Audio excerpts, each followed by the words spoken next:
అండి ఈరోజు మనం న్యూట్రిషన్ చాప్టర్లోని ఇంపార్టెంట్ ఆబ్జెక్టివ్ బిట్స్ చూస్తాం. ఈ బిట్స్ డిఎస్సి పర్పస్కు అండ్ ఆల్సో 10th క్లాస్ స్టూడెంట్స్కి కూడా ఇవి యూజ్ అవుతాయి. Okay, first question, the process of taking food by organism is called respiration, option B nutrition, option C excretion, option D circulation.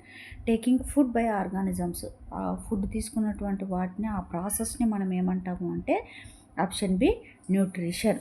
Okay, second question, green plants prepare their own food. Green plants వాటంతట అవే food prepare చేసుకుంటాయి, వాటిని మనం ఏమంటాం అంటున్నారు. Option A heterotrophic nutrition, option B autotrophic nutrition, option C respiration, option D digestion. ఇందులో green plants prepare their own food అన్నాం కాబట్టి మనం లోయర్ క్లాసెస్ నుంచి తెలుసు autotrophic nutrition. Option B is the correct answer. Third one, which of the following is not required for photosynthesis. ఇచ్చిన వాటిలో ఏది ఫోటోసింథసిస్కి రిక్వైర్ అవ్వదు అంటున్నారు. A sunlight, B carbon dioxide, C chlorophyll, D oxygen. ఇచ్చిన వాటిలో ఏది కరెక్ట్ అయింది కాదు అంటే ఆప్షన్ డి ఆక్సిజన్. ఫోటోసింథసిస్ ప్రాసెస్లో ఆక్సిజన్ అనేది దానికి అవసరం లేదు. ఏమేమి అవసరం? Carbon dioxide, sunlight, chlorophyll. మనకు తెలుసు 6CO2 + 12H2O. అంటే ఆ ఆక్సిజన్ ప్లేస్లో మనకి ఏం అవసరం అవుతాయి? ఫోటోసింథసిస్ ప్రాసెస్కి వాటర్ అనేది రిక్వైర్ అవుతుంది, కానీ ఇక్కడ ఆక్సిజన్ అనేది ఇచ్చారు. సో ఆక్సిజన్ ఆప్షన్ అనేది రాంగ్. ప్లాంట్స్ అనేవి ఆక్సిజన్ను రిలీజ్ చేస్తాయి, అవి యూటిలైజ్ చేసుకోవు. So option D is not required for photosynthesis. Okay, fourth question, in plants food is mainly prepared in. ప్లాంట్స్లో ఫుడ్ ఎక్కడ మెయిన్గా ప్రిపేర్ అవుతుంది అంటే option A root, stem, B option C leaf, option D flower. Food mainly prepare in అంటే ఎక్కడ మెయిన్గా prepare అవుతుంది ప్లాంట్స్లో అంటే లీఫ్లో ఎక్కువగా ప్రిపేర్ అయి ఉంటుందన్నమాట. ఓకే, నెక్స్ట్ ఫోర్త్ది క్లోరోఫిల్. ఫిఫ్త్ క్వశ్చన్, క్లోరోఫిల్ అనేది A red pigment, B green pigment, C blue pigment, D yellow pigment. మనకు అందరికి తెలుసు chlorophyll act as a green pigment, అందుకోసమే ప్లాంట్స్ అనేవి appear as a green colour. Why? Because of chlorophyll is present. So మన option correct వచ్చేసి B green pigment అనమాట. Sixth question, the chief source of energy for the body is. బాడీలో చీఫ్గా available అయ్యేది ఓకేనా ఏది అంటే option A proteins, option B vitamins, option C carbohydrates, option D minerals.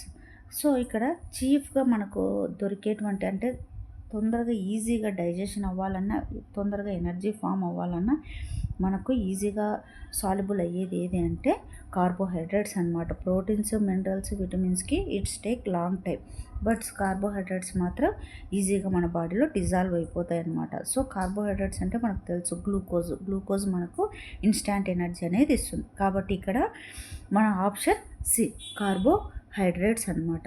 Next seventh question, which nutrient is mainly responsible for body building. మనందరికీ తెలుసు body బిల్డింగ్కి which nutrient అనేది రెస్పాన్సిబుల్ అవుతుంది. Option A fats, option B proteins, option C vitamins, option D water. మనకు body బిల్డింగ్కి use అయ్యేటువంటి main nutrient ఏది అంటే ఆప్షన్ బి ప్రోటీన్స్ అనమాట. ఇన్స్టాంట్ ఎనర్జీ ఇచ్చేదంటే కార్బోహైడ్రేట్స్, బాడీ బిల్డింగ్కి యూజ్ అయ్యేదంటే ప్రోటీన్స్. సో ఇక్కడ ఆప్షన్ 7కి ఆన్సర్ ప్రోటీన్స్ అనమాట. Okay, next eighth one, deficiency of vitamin C. మనం విటమిన్ టేబుల్ కనుక అబ్జర్వ్ చేస్తే విటమిన్ సి డెఫిషియన్సీ ఏంటి అంటే మనకు అందరికీ తెలుసు. ఇక్కడ ఇచ్చిన ఆప్షన్స్ ఒకసారి చూద్దాం. A rickets, B scurvy, C beriberi, D anaemia అనమాట. ఓకే, మనకి ఇక్కడ యూజ్ అయ్యేటువంటిది ఏంటి అంటే ఇక్కడ deficiency of vitamin C causes, vitamin C రావడానికి కారణం ఏంటి అంటే స్కర్వీ డిసీజ్ అనమాట. ఇది మన విటమిన్ సి అనేది తక్కువగా ఉంటే మనం సఫర్ అయ్యేటువంటి డిసీజ్ ఏంటి అంటే ఏ డెఫిషియన్సీతో మనం సఫర్ అవుతాం, రావడానికి కారణం ఏంటి అంటే స్కర్వీ అనమాట. Okay, next one, digestion in human beings. మన బాడీలో హ్యూమన్ బీయింగ్స్లో ఎక్కడ డైజెషన్ అవుతుంది అంటే ఇక్కడ stomach, small intestine, mouth, large intestine.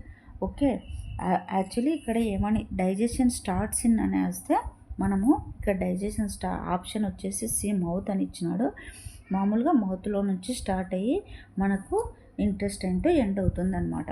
Mouth ఫస్ట్గా మనకు స్టార్ట్ అయ్యేది అలిమెంటరీ కెనాల్లో మనం అబ్జర్వ్ చేసే ఫస్ట్ స్టార్ట్ ఇన్ మౌత్ అనమాట. సో కాబట్టి ఇక్కడ మౌత్తో ఇది స్టార్ట్ అవుతుంది అనమాట. కాబట్టి మన ఆప్షన్ వచ్చేసి సి మౌత్.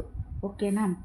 మేజర్గా ఎక్కడ డైజెషన్ అవుతుంది అంటే మనం అప్పుడు స్మాల్ ఇంటెస్టైన్ అనేది మనం ఆప్షన్ బి అనేది ప్రిఫర్ చేస్తాం అనమాట. కానీ ఇక్కడ డైజెషన్ ఇన్ హ్యూమన్ బీయింగ్స్లో మెయిన్ ఎక్కడ స్టార్ట్ అవుతుంది అంటే ఆప్షన్ సి మౌత్ అనమాట. Next, the enzyme present in saliva. Which enzyme present in saliva? ఏ ఎంజైమ్ సలైవాలో ఉంటుంది అంటే option A pepsin, option B trypsin, option C amylase, option D lipase. మనం పెప్సిన్, ట్రిప్సిన్ అనేవి మనం స్టమక్ ఇంటెస్టైన్లో చూస్తాము. లైపేజెస్ కూడా మనం లిపిడ్స్లో ఉంటుంది కాబట్టి అది కూడా మనము ఎక్కడ చూసాము అంటే ఇంటెస్టైన్లో చూస్తాం. కానీ పెప్సిన్, ట్రిప్సిన్, లైపేజ్ అనేవి ఇవి protein and also lipids base. But amylase అనేది ఏంటి అంటే కార్బోహైడ్రేట్ అనమాట. కాబట్టి మనందరికి తెలుసు maximum amount of carbohydrates observe in ఎక్కడ అబ్జర్వ్ అవుతుంది మ్యాక్సిమం అమౌంట్ అంటే మన మౌత్లో ఉన్నటువంటి సలైవరీ గ్లాండ్స్ అనేవి గ్లాండ్స్లో సలైవా రిలీజ్ చేస్తుంది. ఆ సలైవాలో ఏం ఎంజైమ్ ఉంటుంది అంటే అమైలేజ్ అనే ఎంజైమ్ ఉంటుంది. కాబట్టి which enzyme present in saliva అంటే అమైలేజ్ ఎంజైమ్. సో ఇప్పుడు ఇక్కడ కరెక్ట్ ఆప్షన్ సి అమైలేజ్ అనమాట. Digested food is mainly observed. చెప్పాను కదా, డైజెషన్ అయినటువంటి ఫుడ్ ఎక్కువగా అబ్జర్వ్ అవుతుంది అని అంటున్నాం. ఇక్కడ options A mouth, B stomach, C small intestine, D large intestine. కాబట్టి maximum amount of food absorb అయ్యేది స్మాల్ ఇంటెస్టైన్లోని ప్రోటీన్స్, లిపిడ్స్ అండ్ డైసాకరైడ్స్ అనేవి మోనోసాకరైడ్గా కన్వర్ట్ అయ్యి స్మాల్ ఇంటెస్టైన్లోనే అబ్జర్వ్ అవుతుంది. కాబట్టి ఇక్కడ వచ్చేసరికి option C is the small intestine. 12th question, food is temporary stored in. Food టెంపరీగా ఎక్కడ స్టోర్ అవుతుంది? Liver, option A liver, B stomach, C kidney, D lungs. Food ఎక్కడ స్టోర్ అవుతుంది అంటే స్టమక్లో ఫుడ్ అనేది స్టోర్ అయి ఉంటుంది అనమాట. Okay, next question 13th one, bile juice is produced by the.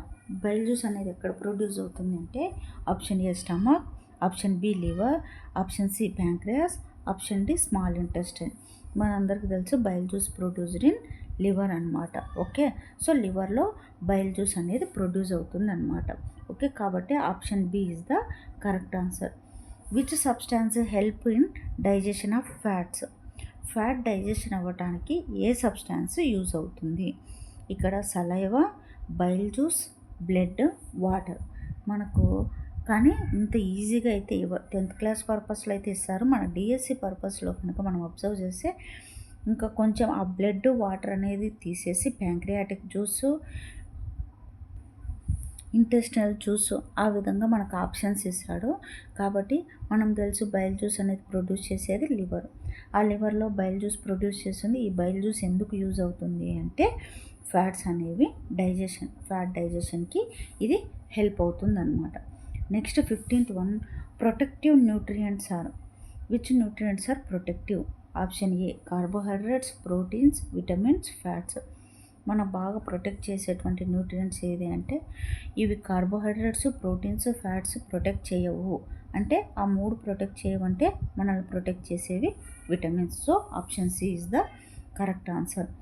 The longest part of the alimentary canal is. Alimentary కెనాల్లోని longest part ఏది అంట? Stomach, small intestine, large intestine and oesophagus.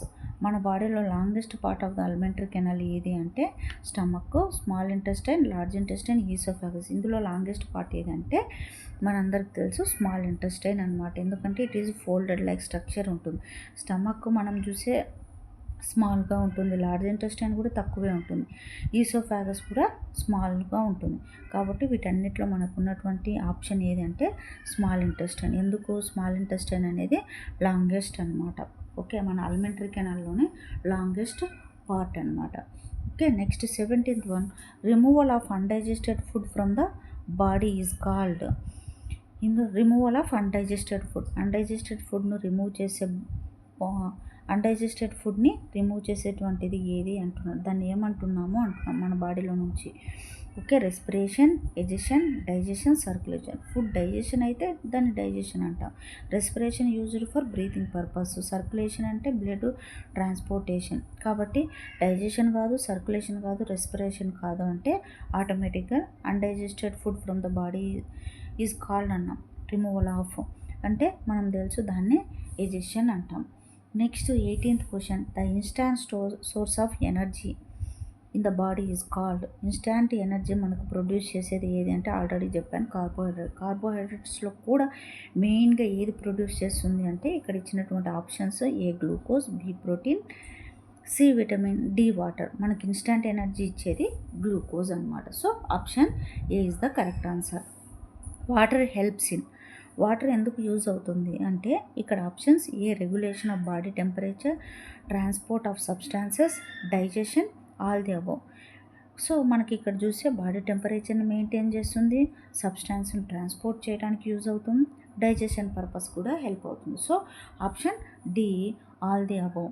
A balanced diet కంటే, మన balanced డైట్లో ఏమేమి ఉంటాయి? So ఇక్కడ options A carbohydrates, B proteins, C vitamin and minerals, D all the above. Balanced diet అంటే అన్నీ ఉండాలి. ఏమేమి ఉండాలి? కార్బోహైడ్రేట్స్ ఉండాలి, ప్రోటీన్స్ ఉండాలి, విటమిన్ అండ్ మినరల్స్ ఉండాలి, అండ్ ఆల్సో ఫైబర్స్ కూడా ఉండాలి. సో వీటన్నిటిని కలిపి మనము బ్యాలెన్స్డ్ డైట్ అంటాం. సో ఇక్కడ ఇచ్చినటువంటి ఆప్షన్స్ అన్నీ కరెక్ట్ కాబట్టి ఆల్ ది అబోవ్ అన్నమాట. Okay, so this is about your nutrition chapter important objectives అన్నమాట. Okay, thank you.